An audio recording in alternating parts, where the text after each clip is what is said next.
She ignored my kids, treated them like they didn't matter. I tried to make excuses for years, until she finally admitted the truth. I always had a feeling my mom didn't like my kids. I could never quite put my finger on why, but it was obvious. She wasn't cruel outright, just indifferent at best, cold at worst.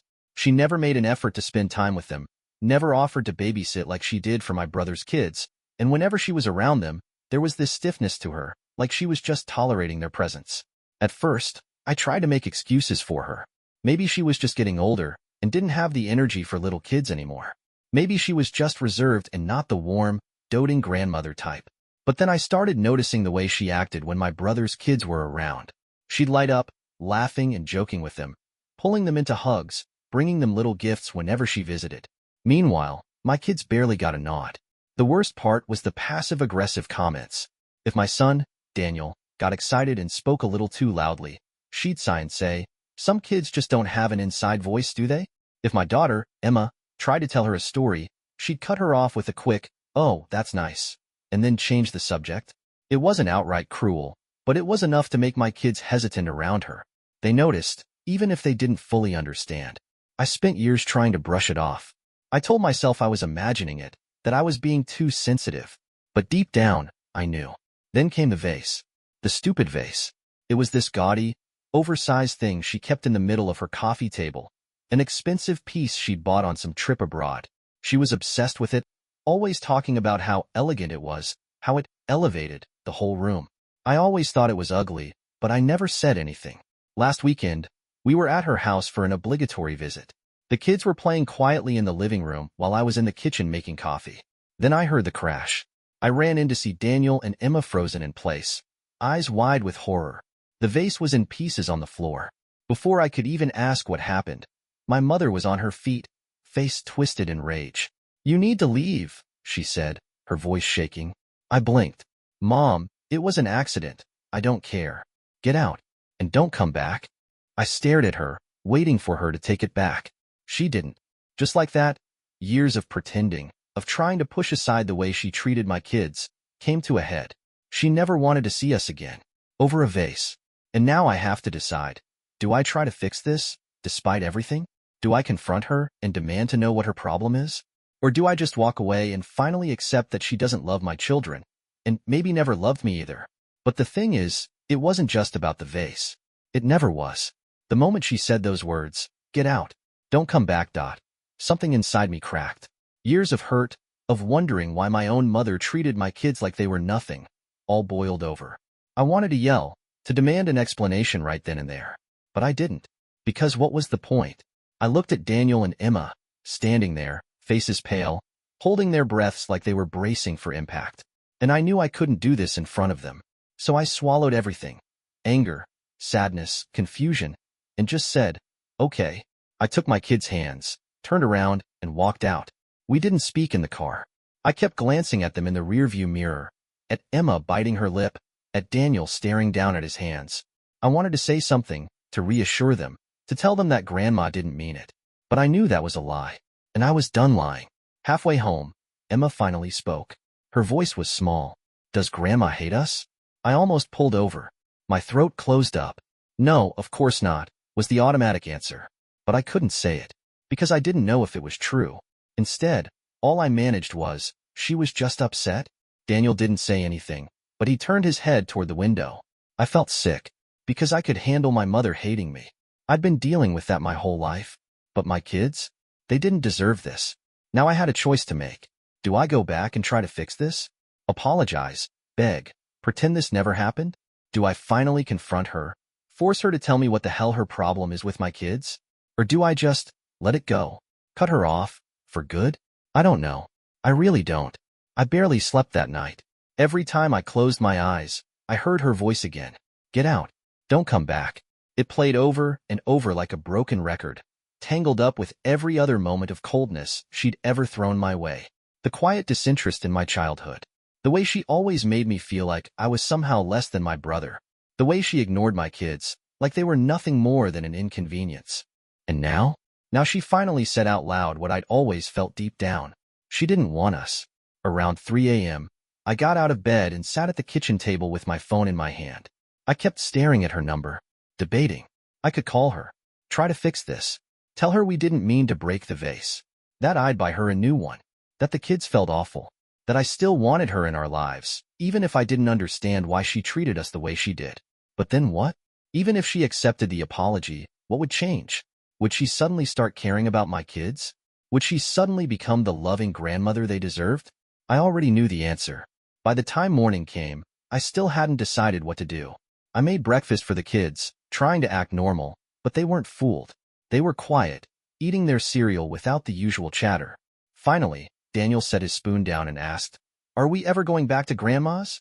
I hesitated. "Do you want to?" Emma shook her head immediately. But Daniel, he just shrugged. And that's when I realized he wasn't sure if he had a choice. That broke me more than anything. My son was so used to the idea that we had to keep going back to someone who didn't even want us, that it hadn't even crossed his mind that we could just stop. That was the moment I knew I couldn't ignore this anymore. I needed answers. I needed to know why my own mother couldn't bring herself to love my kids, and I needed to hear it from her. By the time I finally decided to call her, my hands were shaking. I didn't even know what I was going to say. Every version of the conversation played out in my head. Me asking her why she treated my kids like this, her deflecting, me demanding the truth, her hanging up, me yelling, her yelling back. I braced myself for all of it. But when I actually dialed her number, she didn't pick up. I tried again. Nothing. She wasn't just angry. She was ignoring me. Fine. If she wouldn't answer, I'd go see her in person. I didn't tell the kids where I was going. I just told my wife I needed to handle something and left. On the drive over, my mind kept spinning, trying to make sense of everything. I thought about my childhood, about the way she had always been distant with me. She wasn't openly cruel, not the kind of mom who yelled or hit, but she had this way of making me feel like I was extra, like I was just there, but never truly wanted. It was my brother who got the affection, the praise. I was just the kid who tagged along. And now history was repeating itself. Only this time, it was my kids who were being ignored. I pulled up to her house. For a second, I considered turning around. Maybe this was pointless. Maybe I already knew the answer, and I just didn't want to admit it. But then I thought about Daniel's face when he stared out the window on the ride home, silent. I couldn't let this go. I knocked on her door, heart pounding. No answer.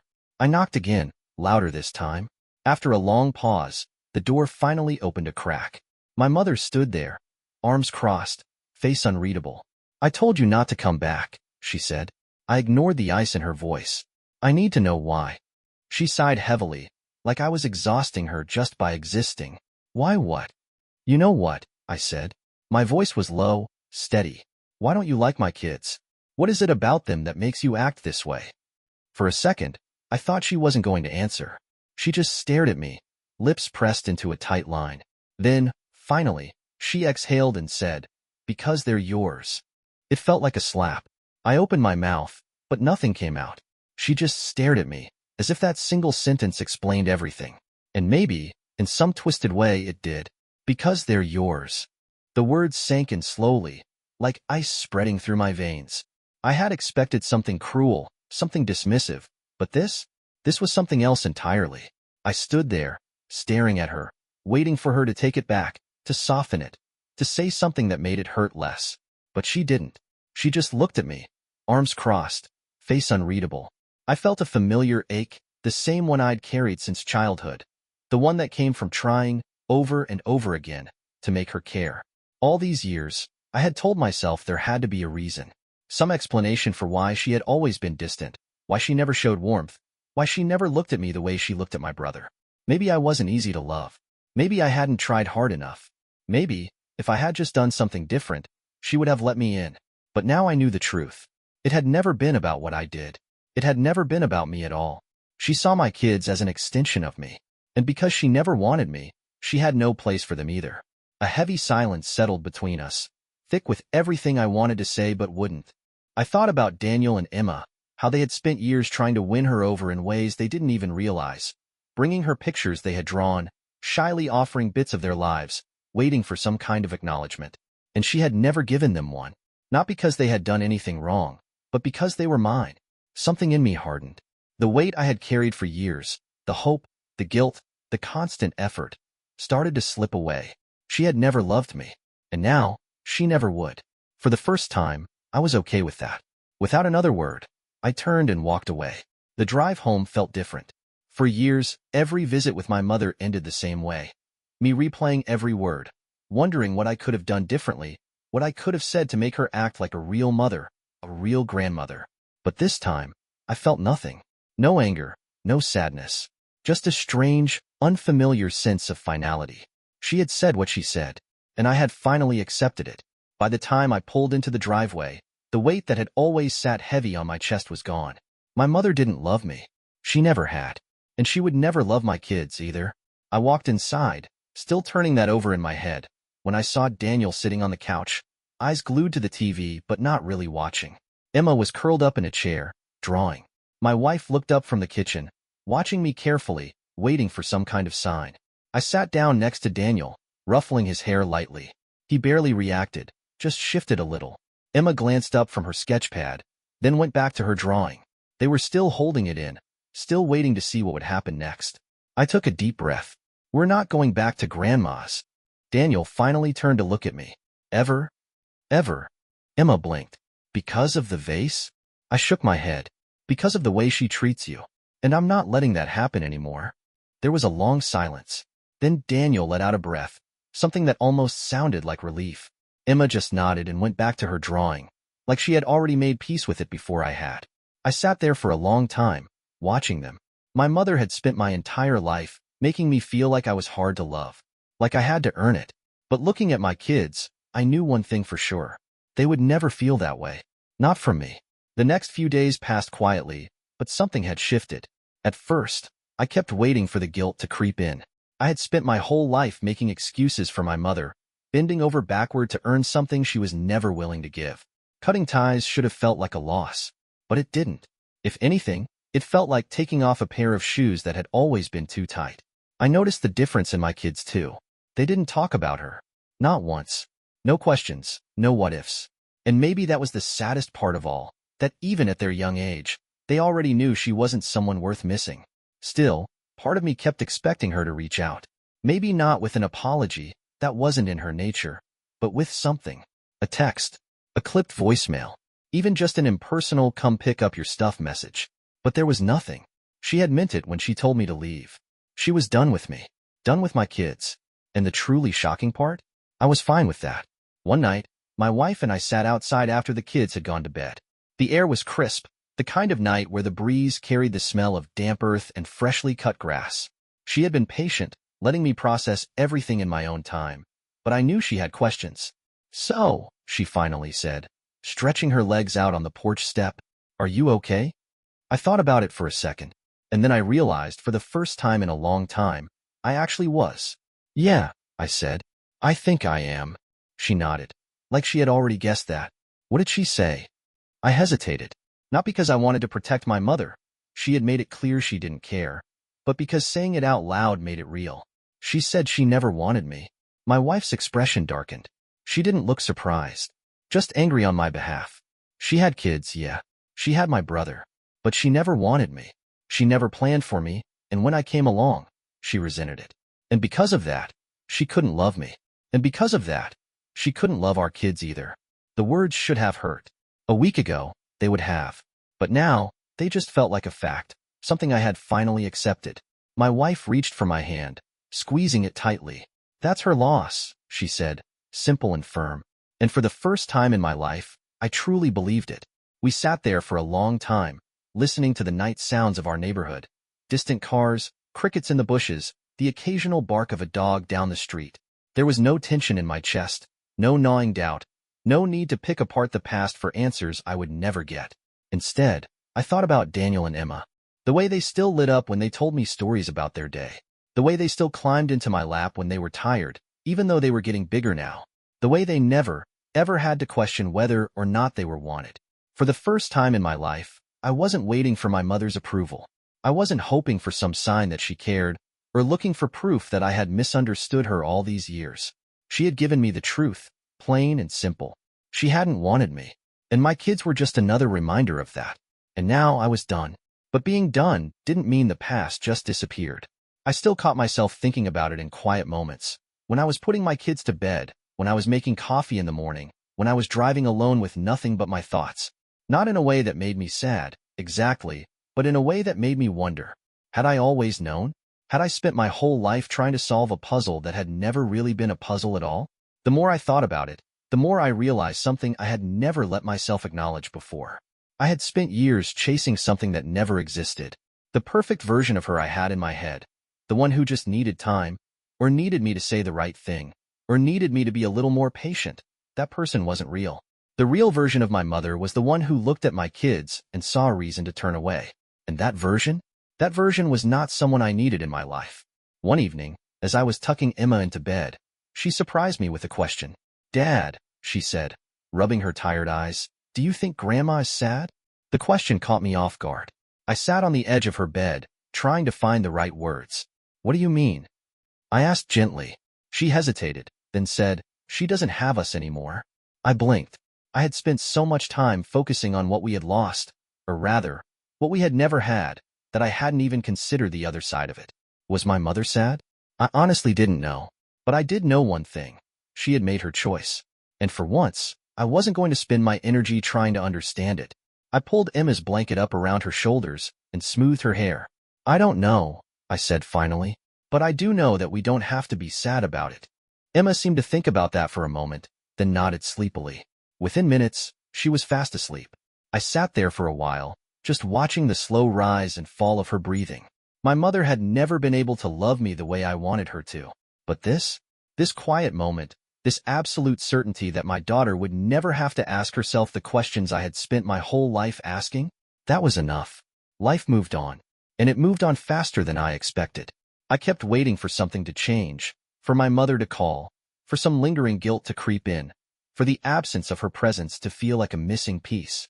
But nothing happened. There was no gaping hole in our lives, no grief, no second-guessing, just quiet. And in that quiet, something unexpected happened. I started to feel lighter. Without realizing it, I had spent years carrying around the weight of my mother's indifference. I had made every visit, every strained conversation, every uncomfortable silence a personal failure, like I just hadn't cracked the code yet. Like if I tried hard enough, if I said the right thing, if I showed up enough, I could make her love me the way I had always wanted her to. But now that I had let go, I had space for everything else. I had space for my wife's laughter when she beat me at a board game after dinner. I had space for Emma's wild stories about the adventures of her stuffed animals. I had space for Daniel's excited rambling about the latest book he was reading. I had space for the life I had built. And for the first time, I was really in it. One afternoon, Daniel and Emma were helping me in the garage. Well, helping was a strong word. Daniel was reorganizing the shelves in some system only he understood, and Emma was sitting on the floor, drawing on pieces of scrap wood with markers. At one point, she held up a drawing. "This is our family," she said proudly. I looked at it. It was a mess of bright colors. Me, my wife, Daniel, and Emma, all standing in front of our house, holding hands. There was a son in the corner with a big, goofy smile, and a dog that we definitely did not own. It was simple. It was imperfect. And my mother wasn't in it. I don't think she even crossed Emma's mind when she drew it. I reached out and ruffled her hair. "It's perfect," I said, and I meant it. The thing about letting go is that it doesn't happen all at once. It happens in pieces, in the small, ordinary moments where you realize you're no longer waiting for something that will never come. One day, I scrolled past an old picture on my phone, one from a strained holiday at my mother's house years ago. Daniel and Emma were younger, sitting stiffly on her couch, forcing smiles for the camera.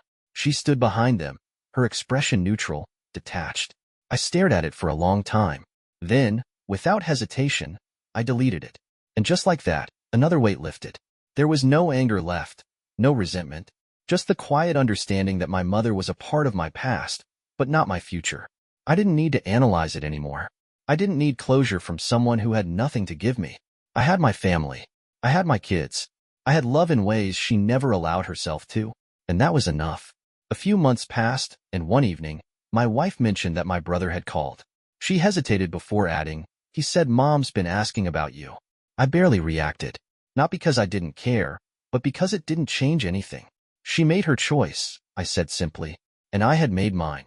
That night, as I tucked Emma into bed, she reached out and grabbed my hand. "Dad," she murmured sleepily, "you'll always love us, right?" The question hit me like a tidal wave, not because she doubted it, but because she had no idea how much it meant for me to hear it. I leaned down, pressing a kiss to her forehead. "Always," I whispered, and I meant it with everything I had. Later that night, as I sat in the quiet house, I thought about how different things were now.